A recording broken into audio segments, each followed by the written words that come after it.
Alhamdulillah. Wassalatu wassalam. Ala Rasulillah wa ala ali wa sahbihi ajmain. Amma ba'd. A'udhu billahi minash shaitanir rajim. Bismillahir rahmanir rahim. Wa laqad yassarna al-Qur'ana lil-zikri fahal min muddakir. Rabbi shrah li sadri wa yassir li amri wa hlul 'uqdatam min lisani yafqahu qawli. My respected elders and my dear brothers and sisters, I welcome all of you with the Islamic greetings. Assalamu alaikum wa rahmatullahi wa barakatuh. May peace, mercy and blessings of Allah subhanahu wa ta'ala, of Almighty God, be on all of you. The topic of this evening's talk is Al-Quran, should it be read with understanding? The glorious Quran is the last and final revelation of Allah subhanahu wa ta'ala, of Almighty God, which was revealed to the last and final messenger, Prophet Muhammad, peace be upon him. The glorious Quran is the most positive book in the world. It is a proclamation to humanity. It is a fountain of mercy and wisdom. It is a guide to the erring.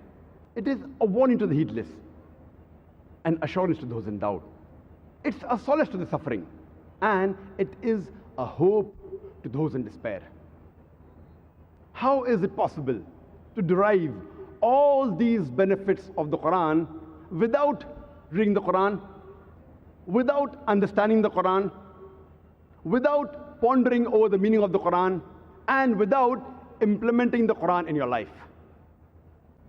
Alhamdulillah, the glorious Quran is the most widely read book in the world.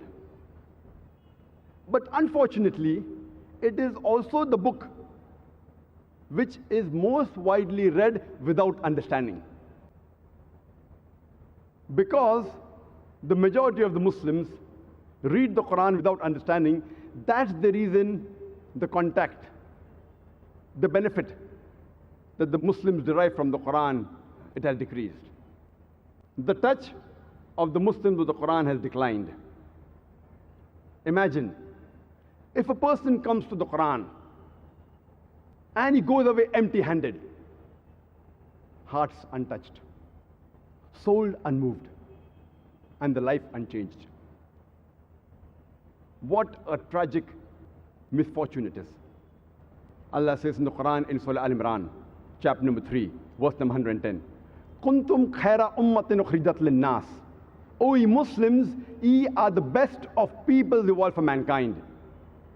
Ta'muruna bil ma'rufi wa tanhauna 'anil munkar wa tu'minuna billah. Because we enjoin what is good and we forbid what is wrong and we believe in Allah. Allah is calling us the Muslims the khaira ummah, the best of people evolved for humankind.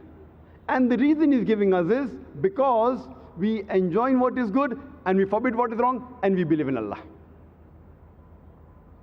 If we Muslims read the Quran without understanding, how can we enjoin what is good and forbid what is wrong?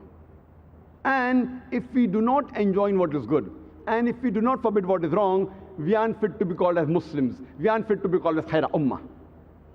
So if we want to be called as khaira ummah, if we want to be Muslims, we have to read the Quran with understanding so that we can enjoin what is good and forbid what is wrong. The Arabic word Quran is derived from the Arabic word qara, which means book.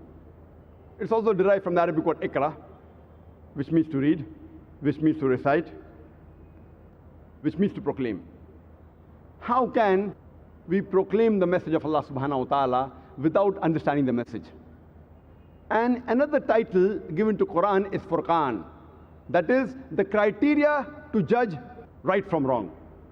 We can only judge between right and wrong if we understand the message of the Quran. Without understanding the message of the Quran, it's not possible that we can use the Quran as the Furqan, as the criteria to judge between right and wrong.